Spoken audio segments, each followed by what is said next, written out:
as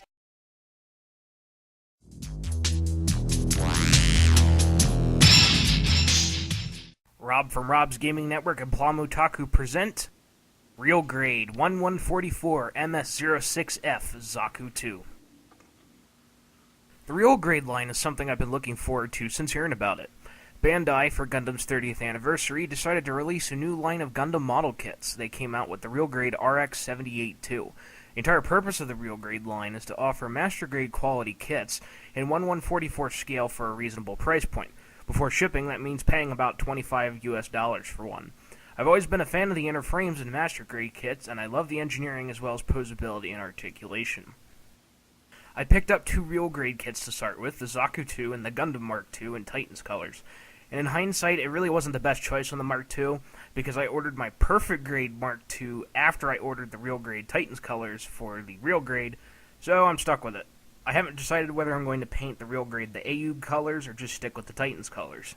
I think I might do a review unique to the Mark II where the Perfect Grade faces off against the Real Grade to see who is the better kit. That should be a lot of fun, but let's get to the unbox. When you open the box, you're going to get a whiff of that new plastic smell. You're going to be getting a sheet of stickers with no dry transfers or water slide decals. The main A plate as well as the inner frame on the B plates here, the D plate which is an all ABS. Here's the H plate, light green for the armor, more green for the armor, a lighter gray for probably the weapons, with some more green armor and a baggie with what appears to be two mesh pipes. No, these will be springs. The manual will talk to you about the new inner frame for the Real Grade line. It will also show you where connection points are, which are highlighted in red, where to cut gates off the parts, how to identify a tree, how to place stickers on the kit, and a few tips on how to assemble the model. The instruction manual is in Japanese, but you don't need to understand Japanese in order to build these kits. The color pages will talk about the suit itself and the advanced MS joints that come along with the realistic details in this kit. One nice thing about the manual is that they do show you a color photo of what you're building right before you build it. Even as a more advanced model builder, I like how they highlighted the connection points in red. It really helps me out.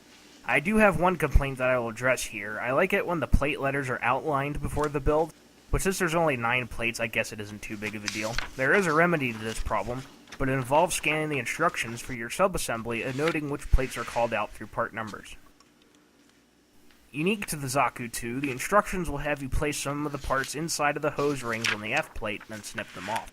Kinda like this. It's a lot quicker, just insert the rod into the holes and snip them off the gates. Except for the part where I'll have to sand each of those parts for no marks. I can't be sure at this point if the hose rings are the same or not, so it may be advisable to do what I did with my Master Grade Wing Zero Customs feathers, and just label them with a piece of tape which part is which. Though if they're all labeled F11, it would be too disingenuous to make them all different. This kit comes with a lot of weapons and accessories. I've already breezed through the manual a little bit, and it looks like there are a lot of plug-and-play options with this guy.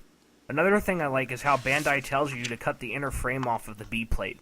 This is a good move, because I don't want to accidentally snip something off that I actually need. Believe me, it's happened before.